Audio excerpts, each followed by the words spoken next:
I stood frozen in my living room, staring at the Christmas presents I had carefully wrapped for my family, when my neighbor, Mrs. Patterson, knocked on my door. Her casual comment shattered my world completely. My entire family had left for their annual Christmas ski trip to Aspen without me. I had been housing my unemployed sister Amanda and her husband Tyler for 8 months, paying their bills, buying their groceries, covering Amanda's medical expenses. The neighbor mentioned seeing Amanda loading designer luggage into their rental car that morning, laughing about their family-only getaway. The silence in my house felt deafening as Mrs. Patterson's words echoed in my mind. I rushed to my phone and dialed my parents' number, desperate for an explanation that would make sense of this nightmare. The voicemail greeting played, and I hung up, my hands trembling as I scrolled through my contacts. Jake, my younger brother, answered on the third ring. His voice carried an uncomfortable tension I had never heard before. Belle, I was wondering when you would call, he said quietly. Jake, what is happening? Mrs. Patterson said everyone left for Aspen this morning. Where are you all? Why wasn't I included? A long pause stretched between us before Jake cleared his throat. Amanda said you needed space. She told Mom and Dad that you had been making her feel unwelcome in your house. She said you were being negative and would ruin the family dynamic on the trip. My legs gave out, and I sank onto my couch. She said, What? Listen, Belle. I tried to argue, but Amanda played recordings of conversations you two had. You sounded really harsh and mean. Mom and Dad were convinced you needed time to think about your attitude.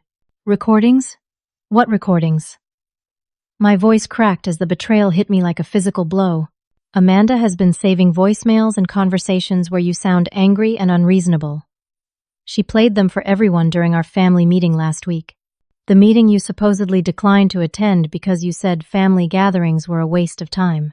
Jake, I was never invited to any family meeting. I would never say that about our family.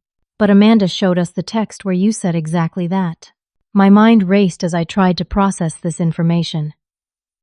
Can you send me a screenshot of this supposed text? I don't have it. Amanda showed it to us on her phone, but she said you asked her to delete it because you were embarrassed. I walked upstairs to Amanda's bedroom, my heart pounding. The room she and Tyler had been occupying rent-free for 8 months looked different somehow. I noticed her dresser drawer was slightly open, and curiosity overtook my better judgment. Inside, beneath layers of clothing I had bought for her, I found a small leather journal. My hands shook as I opened it and began reading Amanda's neat handwriting. December 1st.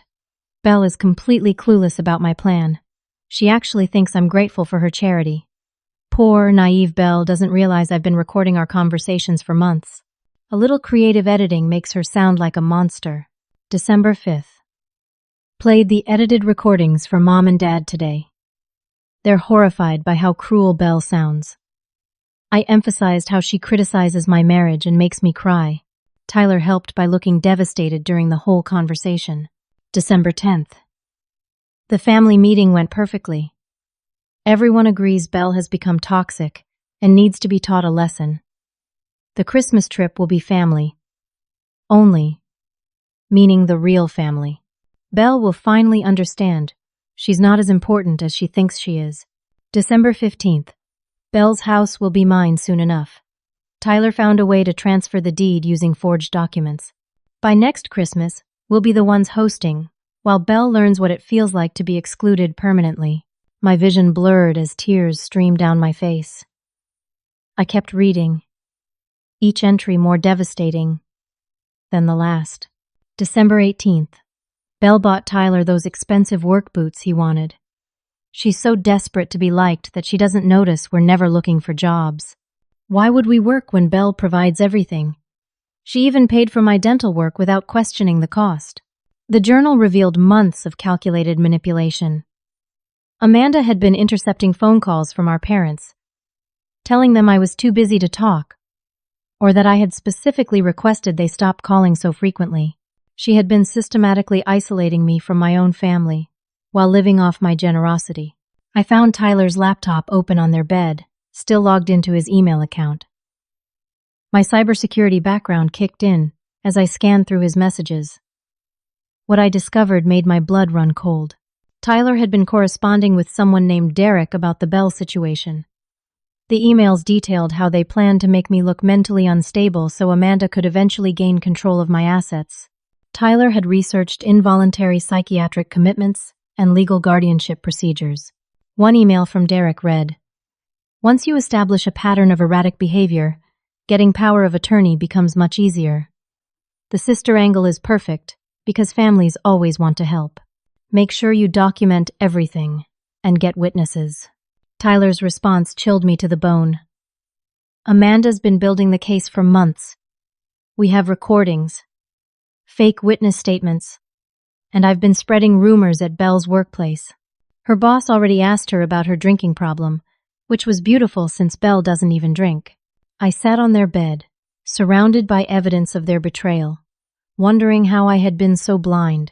Amanda, the sister I had supported through 2 divorces, 3 job losses, and countless financial crises, had been plotting to destroy my life while I paid her bills. My phone buzzed with a text from Amanda.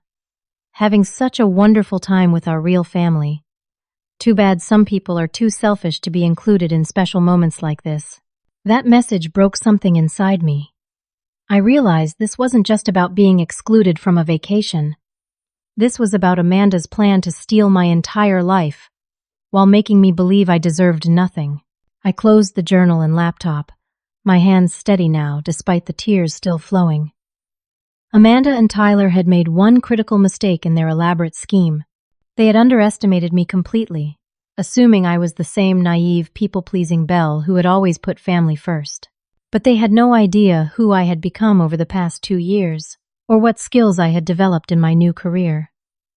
They were about to learn that excluding me from their trip was the least of their worries. I spent the next several hours methodically searching through Amanda and Tyler's belongings, my professional instincts guiding me through what had become a crime scene investigation in my own home. Under their mattress, I discovered a manila envelope containing documents that made my discovery of the journal seem insignificant by comparison. Credit card statements in my name filled the envelope, cards I had never applied for or seen before. The balances made me dizzy. $18,000 on a Visa, $12,000 on a MasterCard, $7,000 on an American Express. All opened using my social security number and personal information. But the credit cards were just the beginning. Deeper in the envelope, I found loan documents from 3 different banks. Tyler and Amanda had somehow secured a personal loan for $15,000 using my identity as collateral. They had even applied for a mortgage refinance on my house, attempting to extract equity I had spent years building. My hands trembled as I calculated the total damage. $37,000 in fraudulent debt, all tied to my name and credit score. Tyler's laptop revealed the full scope of their criminal enterprise. His browser history showed extensive research into identity theft, credit manipulation, and real estate fraud. He had bookmarked websites explaining how to forge signatures, create fake identification documents, and establish false credit histories. But the most disturbing discovery came when I found emails between Tyler and someone calling himself a real estate consultant. These messages outlined a plan to transfer my house deed into Amanda's name using forged power of attorney documents. Tyler had already paid this consultant $3,000 as a down payment for falsified legal paperwork. One email from Tyler read, "Belle is completely trusting and never checks her mail carefully. She signs anything Amanda puts in front of her, especially if Amanda cries about being overwhelmed. We can have the deed transfer completed before she realizes what happened." The consultant responded, "I've handled dozens of these family situations. Sisters are always the easiest targets because they feel guilty about having more than their siblings. Once the deed is transferred, evicting the original owner becomes a simple landlord-tenant matter." I felt nauseous reading about how they discussed me like a mark in a confidence scheme. These weren't desperate people making poor choices. They were calculating criminals who had targeted me specifically because of my kindness and family loyalty. Further investigation revealed that my grandmother's antique jewelry collection, pieces I treasured as irreplaceable family heirlooms, had been systematically sold online over the past 4 months. Amanda had been taking one piece at a time, photographing it professionally and listing it on various auction sites. The sapphire ring my grandmother wore on her wedding day sold for $800. The pearl necklace that had belonged to her mother, gone for $600. The gold bracelet engraved with our family name, purchased by a collector in California for $400. Amanda had generated over $4,000 selling my inheritance while I believed these pieces were safely stored in my bedroom jewelry box. She had been replacing each stolen item with cheap costume jewelry replicas, counting on my emotional attachment to prevent me from examining them closely. Tyler's phone, which I found charging on their nightstand, contained evidence of an even larger criminal operation. His text messages revealed connections to a network of identity thieves working across multiple states. They had been sharing techniques, trading stolen information, and coordinating fraud schemes that affected dozens of victims. One group text thread titled "Family Business" included photos of documents belonging to Tyler's elderly Aunt Margaret, Amanda's former college roommate Sarah, and 3 other people I didn't recognize. These criminals were specifically targeting family members and close friends because those relationships provided easy access to personal information and reduced suspicion. Tyler's role in the operation became clear as I read through the messages. He specialized in what they called long-term domestic infiltration, which involved moving in with targets under false pretenses and gradually taking control of their finances. Amanda wasn't his wife. She was his partner in crime, and I wasn't their first victim. The most chilling discovery came when I found Amanda's second phone hidden inside her pillowcase. This device contained an app I had never seen before, something called Stealth Rec, that could record conversations without any visible indication. The app's file library showed hundreds of recorded conversations between Amanda and me, Tyler and me, and even phone calls with my parents that had been captured when I used the landline in the kitchen. But these weren't just recordings. They were edited masterpieces of manipulation. Amanda had used audio editing software to remove context, combine different conversations, and create entirely fabricated statements that sounded like my voice saying horrible things I had never actually said. In one edited clip, my voice seemed to say, "Amanda is a pathetic loser who will never amount to anything. I wish she would just disappear from my life forever." But I recognized the source material. I had actually been reading aloud from a book about toxic relationships, discussing fictional characters, while Amanda recorded me secretly. Another fabricated recording made it sound like I had called my parents manipulative idiots who raised a worthless daughter. Amanda had spliced together words from completely different conversations, including a phone call where I had been defending my parents against criticism from a coworker. The technical sophistication of these audio manipulations revealed that Amanda and Tyler had been planning this scheme for far longer than 8 months. They had invested in professional software, learned advanced editing techniques, and practiced their deception until it became seamlessly convincing. I found emails showing that Amanda had been sending these doctored recordings to family friends, my coworkers, and distant relatives for weeks. She had crafted elaborate stories about my supposed mental decline, substance abuse problems, and violent outbursts. Each email was carefully personalized to appeal to the recipient's specific relationship with me. To my cousin Jennifer, Amanda had written, "I'm so worried about Belle. She's been drinking heavily and saying terrible things about Jennifer's children. I think she might be having a breakdown, but she refuses to get help."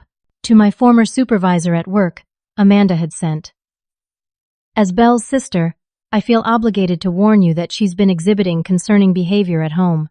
She talks about sabotaging her colleagues and seems increasingly paranoid about her job security." These messages had been circulating through my social and professional networks, while I remained completely unaware that my reputation was being systematically destroyed by someone I loved and trusted. The evidence painted a picture of a criminal conspiracy that went far beyond simple financial fraud. Amanda and Tyler had been working to isolate me from every support system in my life, while positioning themselves as my concerned caregivers. Their endgame wasn't just stealing my money or house. They wanted to completely replace my identity and relationships with their fabricated version of reality. As I sat surrounded by this mountain of evidence, I realized that being excluded from the Christmas trip hadn't been punishment or manipulation. It had been the opening move in the final phase of their plan. With the family convinced of my instability and me isolated in my own house, Amanda and Tyler had intended to return from their vacation and begin the process of having me declared mentally incompetent. But they had made one crucial miscalculation. They assumed I was still the same, trusting, technically naive Belle, who had welcomed them into my home 8 months ago. They had no idea that I had spent the past 2 years building expertise in cybersecurity and digital forensics, skills that made their amateur fraud operation completely transparent to me. Looking at Tyler's laptop screen, still displaying his criminal correspondence, I smiled for the first time in days. Amanda and Tyler thought they were playing chess while I was playing checkers. They were about to discover that I had actually been playing a completely different game all along.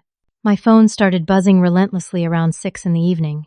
Text messages flooded in from people I hadn't heard from in months, all expressing variants of the same theme: concern for my mental health and shock at my supposed behavior. Cousin Jennifer wrote, "Belle, I heard what's been happening. I'm here if you need someone to talk to. Please consider getting professional help." My former college roommate Sarah messaged, "I can't believe what Amanda told me about your drinking problem. I'm worried about you. Have you thought about rehab?" Even Mrs. Patterson from next door sent a text. "Dear, Amanda mentioned you've been having some difficulties. I wanted you to know I'm thinking of you during this challenging time." Each message felt like a dagger, not because of the concern itself, but because I could see Amanda's manipulative fingerprints all over every single one. She had been conducting a systematic character assassination campaign while I remained completely oblivious. I called my Aunt Patricia, my mother's sister, who had always been the most direct person in our family. Patricia answered immediately, and I could hear the tension in her voice before she even spoke. "Belle, honey, I'm glad you called. We need to talk." "Patricia, what exactly has Amanda been telling everyone?" "Oh, sweetheart, please don't be angry with me for this, but your parents asked me to be part of a family conversation about getting you some help." "What kind of help?" My voice came out sharper than I intended. "They're concerned about your mental state. Amanda has been documenting some very troubling behavior, and your parents think you might need professional intervention." "What troubling behavior?" I demanded. Patricia sighed deeply. "Amanda played us recordings of you saying some very hurtful things. You threatened to hurt yourself. If Amanda didn't stop being such a burden, you called your parents terrible names and said you wished they had never adopted you." "Patricia, I was adopted when I was 3 days old. You were there at the hospital. You know adoption was never a secret or source of shame in our family." "Well, yes, but Amanda explained that you've been struggling with abandonment issues lately and that the adoption has become a trigger for you." My mind reeled. Amanda had taken one of my greatest sources of pride, being chosen and loved by parents who desperately wanted a child, and weaponized it as evidence of psychological instability. She also said you've been having paranoid delusions about people stealing from you, and that you've been hiding money around the house because you don't trust banks anymore. I almost laughed at the irony. Amanda was describing her own criminal behavior while attributing it to me as symptoms of mental illness. "Patricia, has anyone in this family actually spoken to me directly about these supposed problems?" "Amanda said you become violent when confronted about your behavior. She showed us bruises on her arms that she said came from you grabbing her during an argument. Did anyone suggest maybe hearing my side of the story?" Another long pause. "Belle, honey," Amanda presented very compelling evidence. She had photos, recordings, even a letter you supposedly wrote threatening to kill yourself if anyone tried to get you help. Your parents were terrified. "A letter I wrote? It was in your handwriting. Amanda found it in your bedroom and brought it to show everyone during our family meeting last week." "The family meeting I wasn't invited to. Amanda said you had specifically requested not to be included because family gatherings trigger your anxiety attacks." I realized that Amanda had been building her case with the same systematic precision that Tyler had used for the identity theft. Every lie was supported by fabricated evidence. Every story was corroborated by additional false documentation. "Patricia, what else was discussed at this meeting?" "Your parents have been researching treatment facilities. Amanda found a place in Nevada that specializes in cases like yours, where family members need to intervene because the patient lacks insight into their condition. Cases like mine. Involuntary commitment, honey. Amanda has been documenting everything so that if you become a danger to yourself or others, the family has legal grounds to get you the help you need. The room started spinning. Amanda hadn't just been stealing my money and reputation.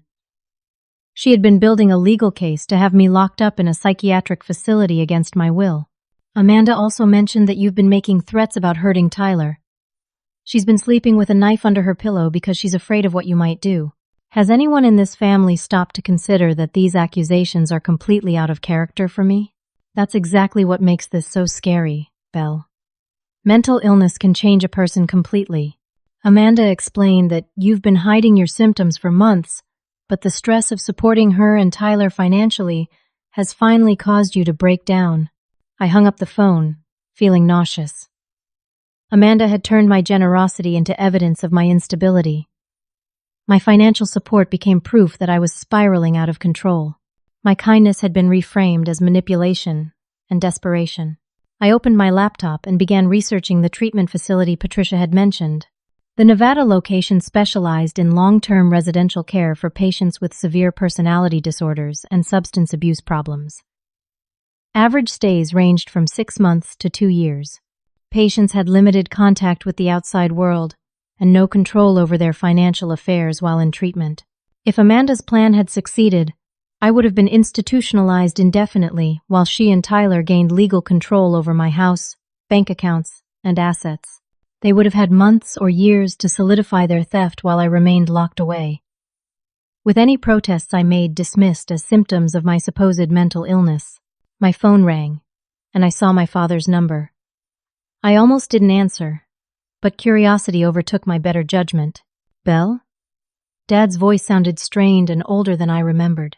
Hi, Dad. Honey, I think we need to have a serious conversation about getting you some help. What kind of help are you thinking about? Amanda has shown us some very concerning evidence about your mental state. We love you too much to stand by and watch you hurt yourself. Dad. Have you considered that Amanda might be lying? She has recordings, Belle. Audio of you saying things that broke your mother's heart. Pictures of threatening notes you left around the house. Even Tyler confirmed that you've been behaving erratically and making threats. Tyler confirmed it? I couldn't hide my bitter laugh. He's been trying to protect Amanda from your verbal abuse. That young man has shown incredible patience dealing with your mood swings. Dad, what if I told you that Amanda and Tyler have been stealing money using my identity? That they've racked up tens of thousands of dollars in fraudulent debt in my name? Belle, that sounds like the kind of paranoid thinking Amanda warned us about. She said you might start making accusations against them to deflect attention from your own problems. And you believe her? She has documentation, sweetheart. Bank statements, receipts, recordings of you giving her permission to use your credit cards for emergencies. She's been trying to help you manage your finances because you've been making irrational decisions. I realized that Amanda had been documenting legitimate transactions, the times I had asked her to pick up groceries or pay bills, and using them as cover for her criminal activities. She had created a paper trail that made her theft look like authorized financial assistance. Dad, I want you to think very carefully about this conversation. Have you actually witnessed any of this concerning behavior firsthand? Well, no, but Amanda lives with you every day. She sees things we wouldn't notice during brief visits. When was the last time you visited me? A long pause. Amanda said you preferred that we give you space because family visits were triggering your anxiety. And you never thought to call and check with me directly? Amanda said you had specifically requested that we coordinate visits through her so you could prepare mentally for social interaction. Every aspect of my relationship with my family had been filtered through Amanda's manipulation. She had isolated me so completely that my own parents were planning to have me committed to a mental institution based entirely on her fabricated evidence.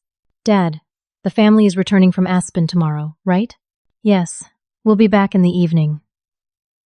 Belle, I want you to know that whatever happens next, we love you, and we're trying to do what's best for your health and safety. I hung up and sat in the silence of my living room, surrounded by Christmas presents I had bought for people who were planning to destroy my life. But instead of despair, I felt something else building inside me. cold, calculating determination. Amanda and Tyler had spent months underestimating me, treating me like a naive victim who would never fight back. They had built their entire scheme on the assumption that I was too kind, too trusting, and too unsophisticated to threaten their plans. They were about to discover exactly how wrong they had been about me. I spent that night systematically dismantling Amanda and Tyler's operation, using skills they never knew I possessed. For the past 2 years, I had been working as a cybersecurity specialist for a defense contractor, a career change I had never mentioned to my family, because they had always dismissed my technical interests as Belle's computer hobby. My job involved tracking sophisticated cybercriminals who used many of the same techniques Tyler had employed: identity theft, financial fraud, and social engineering. What Amanda and Tyler saw as elaborate criminal genius, I recognized as amateur hour. Starting with Tyler's laptop, I used professional forensic software to recover deleted files, trace digital footprints, and map their entire criminal network. Tyler's browser cache revealed connections to an interstate fraud operation that extended far beyond their theft from me.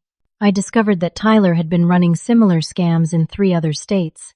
His current partner before Amanda had been a woman named Crystal in Arizona, who Tyler had convinced to let him handle her finances while she dealt with her supposedly dying mother.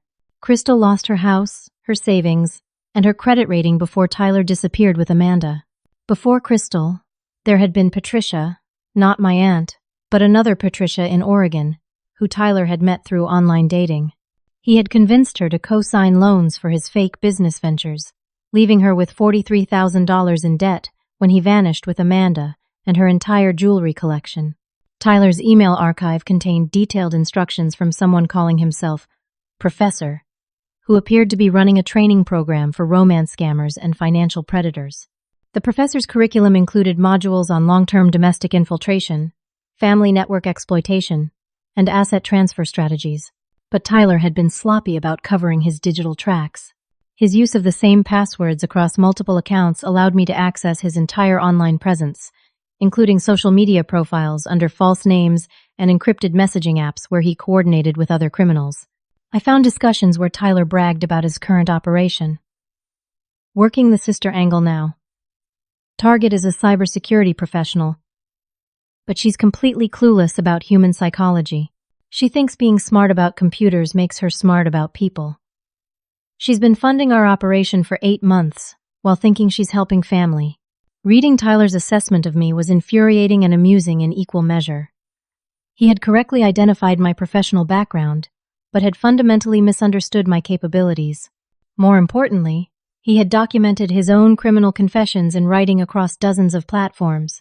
Using my security clearance and professional contacts, I began building a comprehensive case file. I contacted the FBI's Internet Crime Complaint Center and submitted detailed documentation of Tyler's multi-state fraud operation. The evidence I provided linked Tyler to at least 7 other victims and what appeared to be a larger criminal enterprise. Special Agent Miranda Foster from the FBI's Cybercrime Division called me within 6 hours of my submission.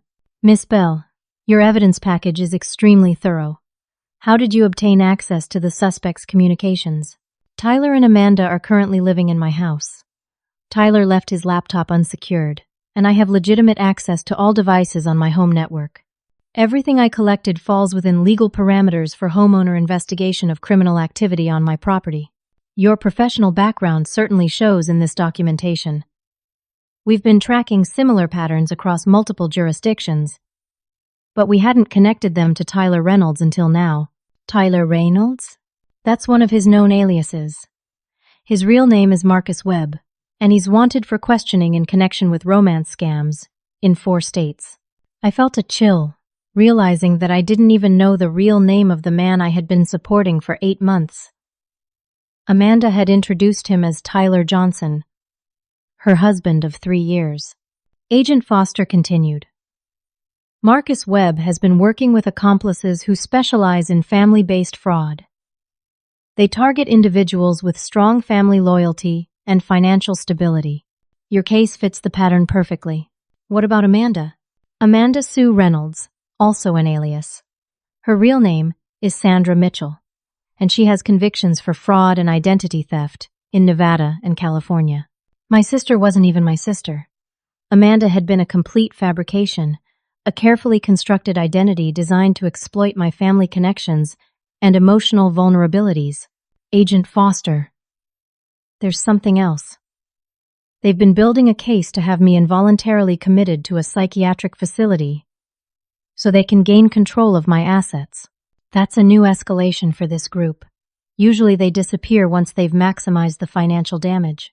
I think they saw an opportunity to completely take over my life rather than just steal money and leave. Miss Bell, I need you to understand that you could be in physical danger. If Marcus and Sandra realize their operation has been discovered, their behavior might become unpredictable. They're currently on a family vacation with my parents. They won't be back until tomorrow evening. That gives us time to coordinate with local law enforcement and have warrants ready when they return. Can you remain safe until then? Agent Foster, I have one more piece of information that might interest you. I've been monitoring their communications, and they're planning to meet with their professor next week to hand off my personal information and financial access to someone else in their network. You've been monitoring their communications? I installed legitimate security monitoring software on my home network after discovering the initial fraud. Everything they've transmitted from my house has been logged automatically. Miss Bell, you've essentially conducted a professional-level investigation that's going to help us dismantle an entire criminal operation. After ending the call with Agent Foster, I spent the remainder of the night implementing the final phase of my counter-operation. I changed every password, security code, and access credential associated with my accounts. I installed hidden cameras throughout my house and set up an automatic backup system that would preserve all evidence even if Marcus and Sandra tried to destroy it. Most importantly, I contacted every financial institution, credit agency, and government office to flag my identity as compromised and establish fraud alerts. By morning, any attempt Marcus and Sandra made to use my personal information would trigger immediate law enforcement notification. I also reached out to Crystal and the other Patricia, using contact information from Tyler's files. Both women were eager to provide testimony about their experiences and additional evidence for the federal case. Crystal told me, "I thought I was going crazy when Tyler left. He had convinced my whole family that I was mentally unstable and financially irresponsible.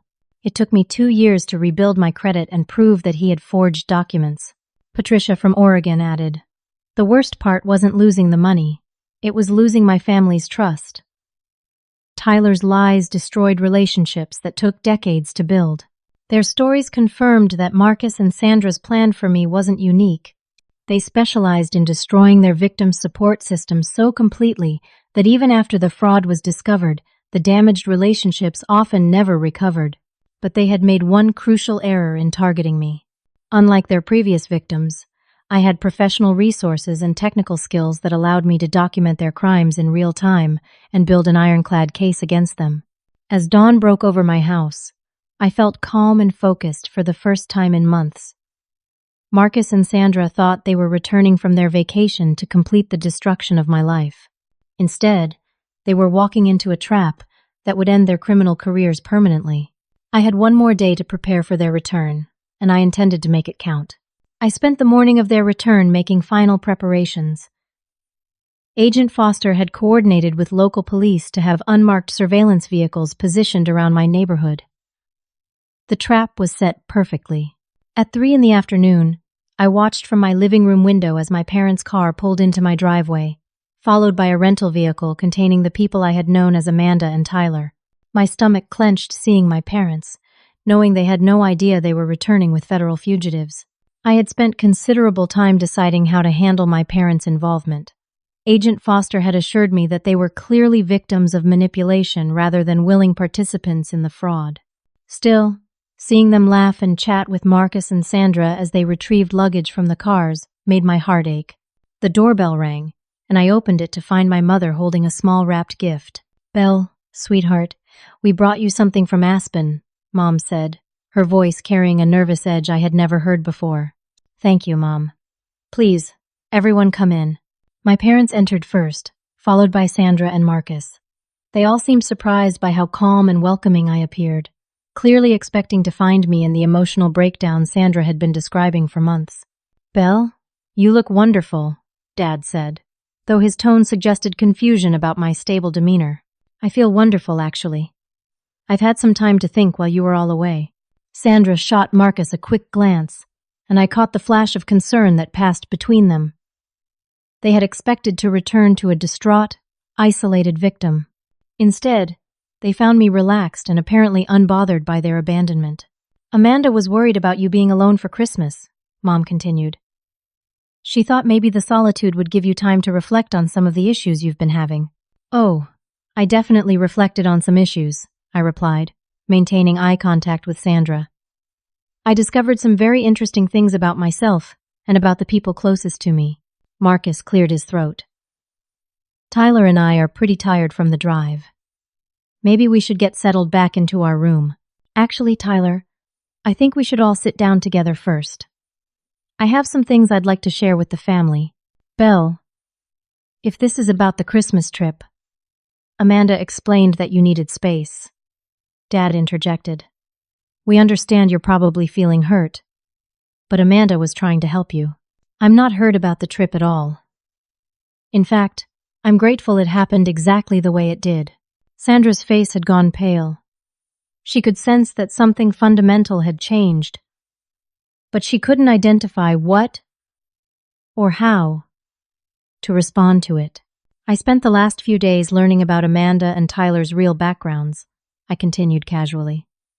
Did you know that Tyler's actual name is Marcus Webb? And that Amanda is really Sandra Mitchell? The silence in the room became deafening.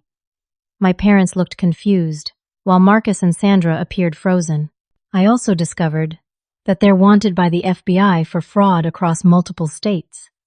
They've been running the same scam on me that they've used on at least 7 other victims. Belle, that sounds like the kind of paranoid thinking Amanda warned us about, Mom said weakly. I have documentation, Mom. Bank records, email correspondence, recorded confessions, and testimony from their previous victims. Marcus stood up abruptly. I don't have to listen to these accusations. Actually, Marcus, I think you do. That's when Agent Foster knocked on my front door, followed immediately by 2 local police officers entering through my back door with a search warrant. Marcus Webb and Sandra Mitchell, you're under arrest for wire fraud, identity theft, and conspiracy to commit financial crimes across state lines. The next 30 minutes unfolded like a surreal movie.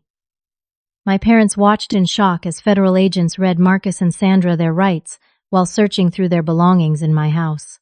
Sandra broke down completely, alternating between sobbing apologies and screaming accusations at me. You vindictive witch! I was trying to help you. You're mentally unstable and dangerous. Sandra, you stole $37,000 using my identity, sold my grandmother's jewelry, and tried to forge documents to steal my house. You also built a fake case to have me involuntarily committed to a psychiatric facility. Agent Foster held up Sandra's journal, which had been entered into evidence.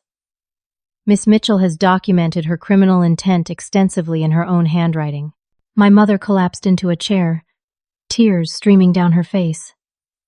Belle, we had no idea. Sandra. She showed us recordings. Recordings she edited using professional software to make me appear unstable. She's been manipulating all of you for months, while I supported her financially. Dad stared at Marcus in handcuffs. You're not even married to Amanda? Sandra and Marcus are criminal partners, not spouses, Agent Foster explained. They've been running this operation for at least 3 years across multiple states. Sandra made one final desperate attempt at manipulation. These charges are ridiculous. Belle gave us permission to use her credit cards. She asked Tyler to help her manage her finances. Agent Foster opened her laptop. Miss Mitchell, we have your partner's email communications where he details the exact methods you've been using to forge authorization documents and edit audio recordings. Mr. Webb has been documenting your crimes extensively. Marcus glared at Sandra with pure hatred. You told me she would never figure it out. You said she was too trusting and technically stupid to threaten our operation. I am technically stupid? I laughed for the first time in weeks. Marcus, did Sandra never mention that I work in cybersecurity for the Department of Defense? That I specialize in tracking exactly the kind of amateur fraud operation you've been running? The color drained from Marcus's face. You work in cybersecurity? For the past 2 years. I just never mentioned it to my family because they always dismissed my technical interests. Sandra screamed as the officers placed her in handcuffs. You set us up. You were planning this the whole time. Sandra, I set myself up to catch you the moment I discovered your journal and Marcus's email correspondence. You handed me everything I needed to destroy your operation. Agent Foster addressed my parents. Mr. and Mrs. Thompson, you'll need to provide statements about the false information you received, but you're clearly victims in this case rather than participants. As Marcus and Sandra were led away, Sandra turned back one final time. Belle, you think you've won, but you've lost your family forever. They'll never trust you again after this. I watched calmly as she was placed in the back of a federal vehicle. Sandra, they stopped trusting me months ago because of your lies. The difference is that now, they know the truth. After the law enforcement vehicles departed, I sat with my parents in my living room. The silence stretched for several minutes before Mom finally spoke. Belle, I don't know how to apologize for what we put you through. You don't need to apologize for being manipulated by professional criminals, Mom. But we should have talked to you directly instead of believing everything Amanda told us, Dad said. Sandra, I corrected gently. Her name is Sandra Mitchell, and she's been in prison before for exactly this kind of fraud. How did we not see it? Mom asked. Because Sandra and Marcus are experts at exploiting family loyalty and emotional connections. They studied us for months before implementing their plan. Dad reached for my hand. Belle, your mother and I need to understand what we did wrong so this never happens again. You trusted someone I brought into our family. You believed that I would never willingly hurt someone I cared about. So when Sandra presented evidence that I was being cruel to her, it seemed more likely that I was having mental health problems than that she was lying. But we planned to have you committed without even talking to you, Mom sobbed. Because Sandra convinced you that direct confrontation would be dangerous for everyone involved. She exploited your love for me by making you believe that helping her was helping me. I spent the next hour walking my parents through Sandra and Marcus's manipulation techniques, helping them understand how professional criminals had systematically exploited their family bonds and emotional vulnerabilities. The most important thing, I concluded, is that we learned something valuable about how to protect our family relationships from this kind of attack in the future. Dad looked at me with a mixture of pride and amazement. Belle, how did you stay so calm throughout this whole ordeal? Because I discovered that I'm much stronger and more capable than any of us realized. Sandra and Marcus thought they were targeting a naive victim.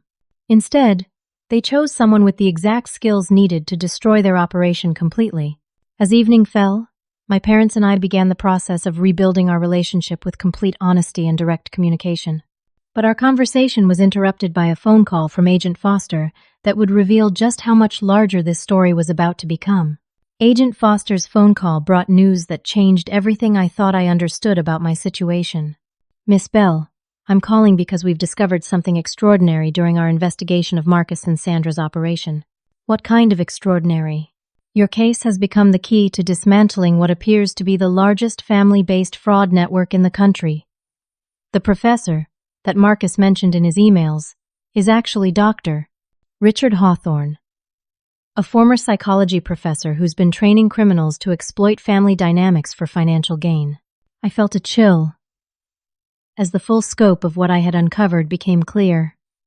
How many victims are we talking about? Based on the evidence from Marcus's communications, we estimate over 200 families have been targeted by graduates of Hawthorne's program in the past 5 years. Your investigation provided the missing pieces we needed to connect cases across dozens of states.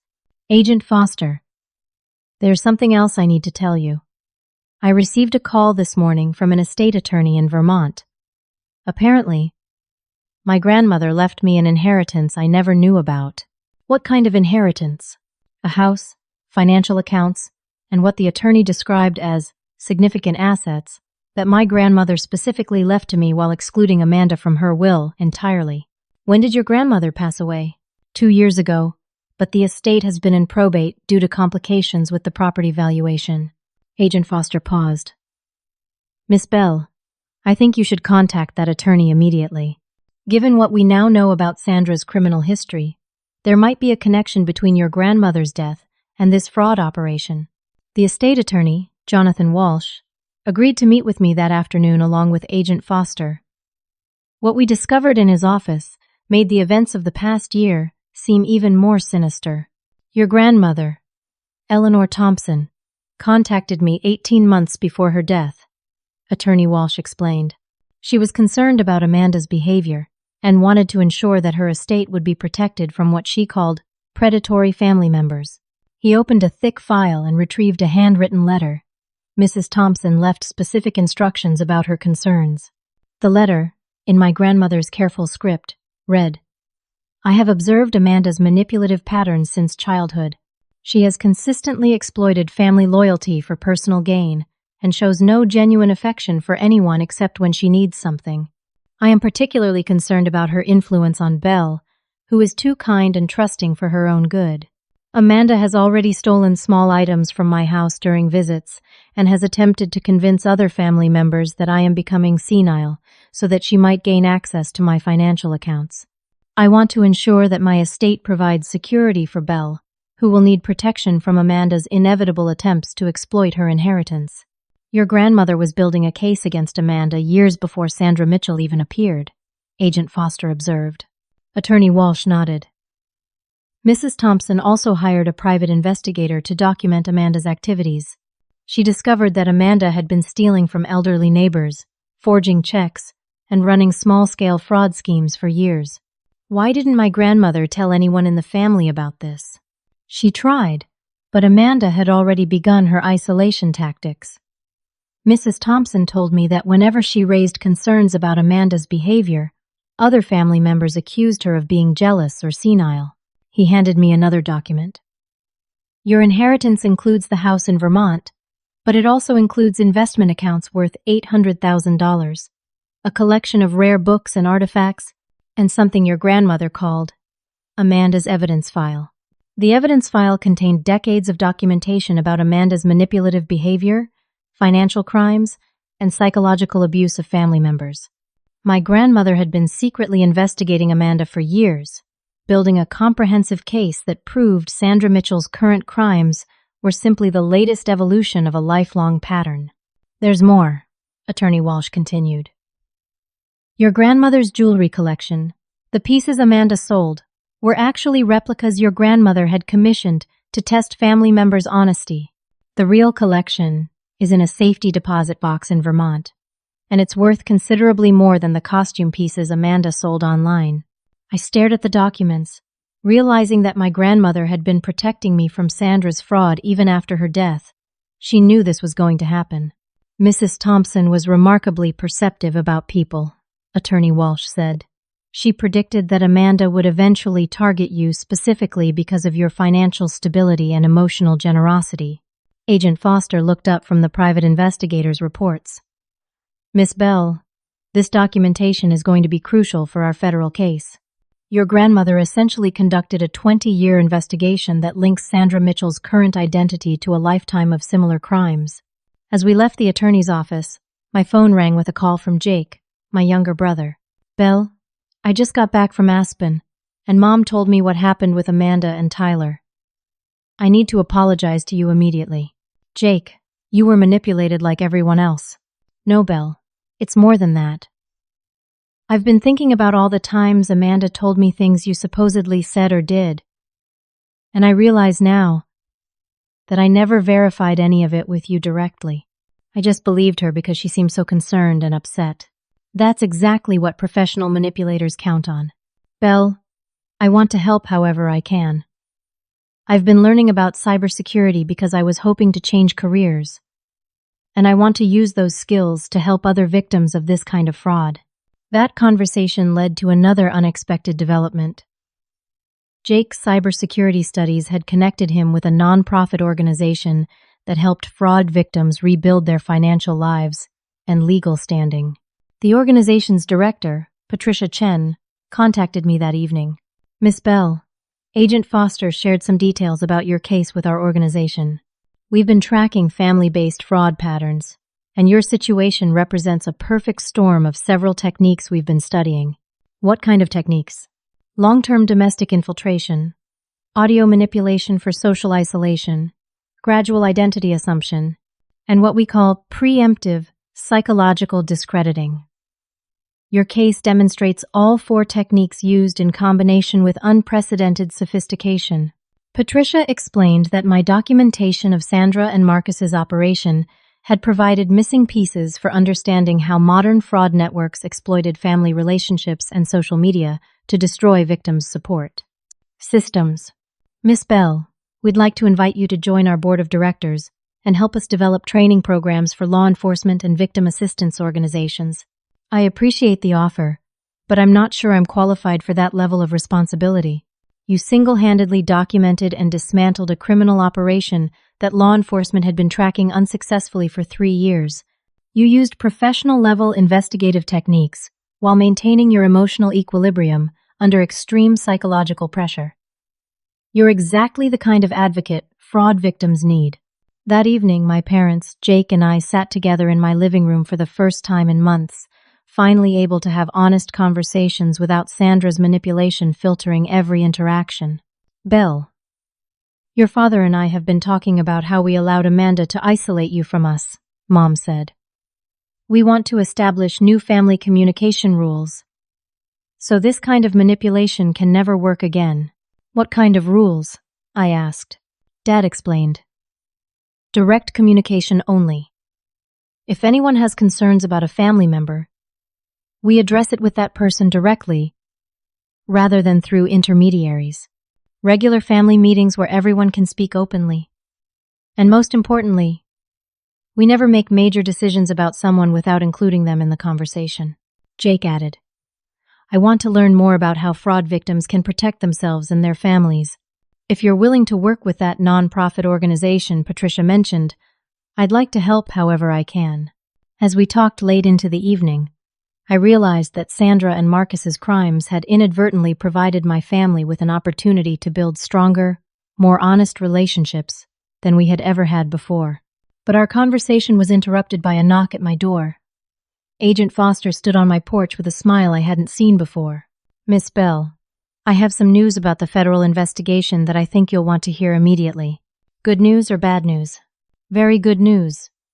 Based on the evidence you provided, we arrested Dr. Hawthorne and 17 other members of his criminal network this evening.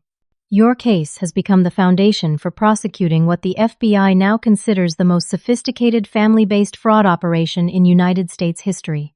That night, as I sat surrounded by my family and new allies who understood the depth of what I had survived and accomplished, I began to understand that Sandra and Marcus's attack on my life had actually revealed strengths and capabilities I never knew I possessed. Their attempt to destroy me had instead transformed me into exactly the person I was meant to become. 6 months later, I stood in the living room of my grandmother's house in Vermont, surrounded by boxes of documents that would soon become the foundation for the largest victim assistance program in the country.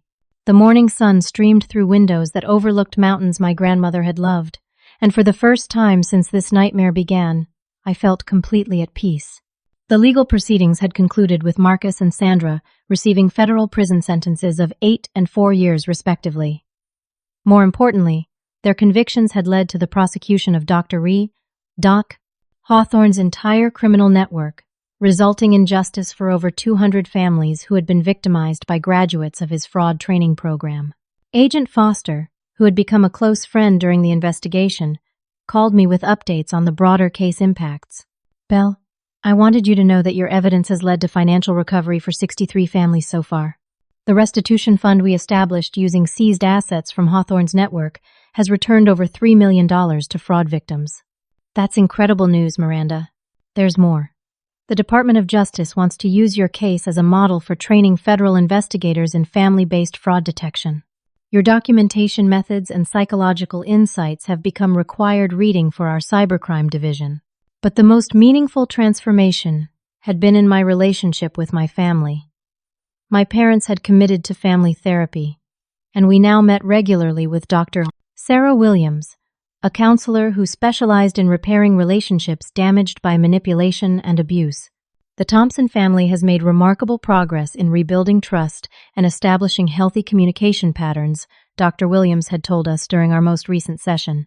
You've turned a traumatic experience into an opportunity for growth that many families never achieve. Jake had indeed joined Patricia Chen's nonprofit organization and was working on developing cybersecurity training programs specifically designed to help fraud victims rebuild their digital lives. He had become passionate about the work, often saying that helping other families avoid what ours had experienced gave meaning to our suffering. My parents had also found purpose in their healing journey. They now volunteered with victim support groups, sharing their experience of being manipulated by professional criminals and helping other families recognize manipulation tactics before permanent damage was done. Belle, what your parents bring to our support groups is invaluable, Patricia Chen had explained. They can help other families understand that being manipulated doesn't mean they failed or that they're weak. It means they were targeted by professionals who studied their vulnerabilities and exploited their love. But perhaps the most unexpected development had been my relationship with Marcus Foster, Agent Miranda's partner in the cybercrime division, who had joined our investigation team after Sandra and Marcus's arrest. Marcus was brilliant, kind, and shared my passion for protecting vulnerable people from financial predators. I've never worked with anyone who combined technical expertise with emotional intelligence the way you do, Marcus had told me during one of our long conversations about fraud prevention strategies. You see patterns that pure data analysis misses because you understand the human psychology behind the crimes. Our relationship had developed slowly and naturally, built on shared values and mutual respect, rather than the trauma bonding that had characterized so many relationships in my past. The nonprofit organization I had founded, using my grandmother's inheritance and my own savings, now operated out of 3 offices and had helped over 400 families rebuild their lives after financial fraud. We provided free legal assistance, credit repair services, cybersecurity training, and psychological support for victims of family-based crimes. Belle's House, as the organization had become known, filled a critical gap in victim services by addressing the unique challenges faced by people who had been betrayed by family members or intimate partners.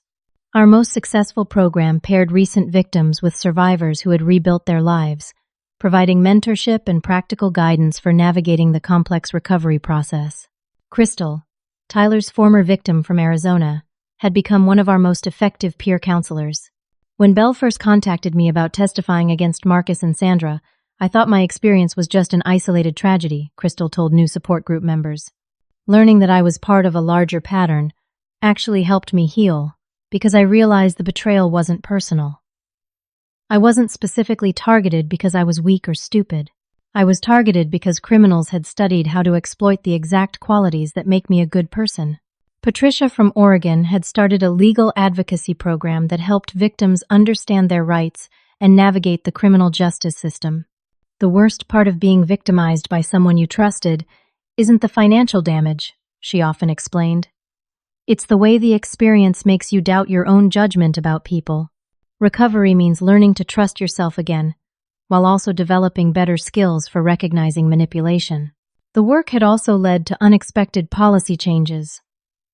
The Federal Trade Commission had adopted new guidelines for identity theft reporting that were based partly on my documentation of Sandra and Marcus's techniques. Law enforcement agencies across the country were now training officers to recognize family-based fraud patterns and respond more effectively to victims' reports. During our 6-month anniversary dinner, Marcus looked at me across the candlelit table and said something that perfectly captured how my life had transformed. Belle, do you realize that Sandra and Marcus thought they were destroying someone weak and naive, but they actually attacked someone strong enough to turn their criminal operation into a force for protecting other people? I didn't feel strong while it was happening, I replied honestly. That's exactly what made you strong. You kept functioning, kept investigating, and kept believing in truth and justice even when your own family had been turned against you. As we talked that evening, I reflected on the enormous changes that had occurred since that Christmas morning when Mrs. Patterson told me my family had left for Aspen without me. Sandra and Marcus had intended to isolate me from my family, steal my financial security, and ultimately erase my identity entirely. Instead, Their attack had revealed capabilities I never knew I possessed and connected me with my true calling in life. My family relationships, though initially damaged by Sandra's manipulation, had become stronger and more honest than they had ever been before. My parents and I now spoke openly about difficult topics instead of avoiding conflict. And Jake had become not just my brother, but my closest collaborator in work that mattered deeply to both of us. Most importantly, I had learned that kindness and trust, the qualities Sandra and Marcus had exploited, weren't weaknesses to be overcome, but strengths to be protected through wisdom and boundaries. The people who hurt us, I often told new victims during intake sessions, want us to become cynical and closed off from connection. The most powerful form of resistance is refusing to let their betrayal change who we are at our core, while learning to recognize and defend against manipulation. The lesson that emerged from my experience wasn't about becoming suspicious or guarded, but about developing the skills and support systems necessary to maintain openness and generosity while protecting myself from those who would exploit these qualities. Standing in my grandmother's house that morning, reading letters from families whose lives had been rebuilt through our organization's work, I understood that Sandra and Marcus's attempt to destroy my life had actually been the catalyst for creating something far more meaningful than anything I could have built without experiencing that betrayal. Sometimes the people who try to break us end up revealing exactly how strong we were all along. My grandmother's letter, the one I now kept framed on my office wall, had concluded with words that felt prophetic. Belle, if you're reading this, it means the challenges I anticipated have come to pass. But it also means you survived them and discovered who you really are. Use that strength to protect others who face similar battles. Your kindness is not a weakness to be exploited, but a power to be shared wisely. The final twist in my story wasn't a dramatic confrontation or sudden reversal, but the quiet realization that the person Sandra and Marcus had tried to destroy had never existed. The real Belle had been waiting underneath, strong enough to turn their attack into a foundation for protecting hundreds of other families. Justice hadn't just been served through prison sentences and financial restitution. Justice had been served through the transformation of intended destruction into purposeful creation, turning one family's pain into countless families' protection. As I prepared for another day of work that felt like calling rather than career, I smiled thinking about how completely Sandra and Marcus had misunderstood their target. They had seen someone they could exploit and destroy. Instead, they had found someone who would use their own criminal techniques against them and turn their intended crime into the foundation for their own prosecution and the protection of hundreds of future victims. The greatest revenge had been refusing to become what they tried to make me: isolated, broken, and afraid to trust.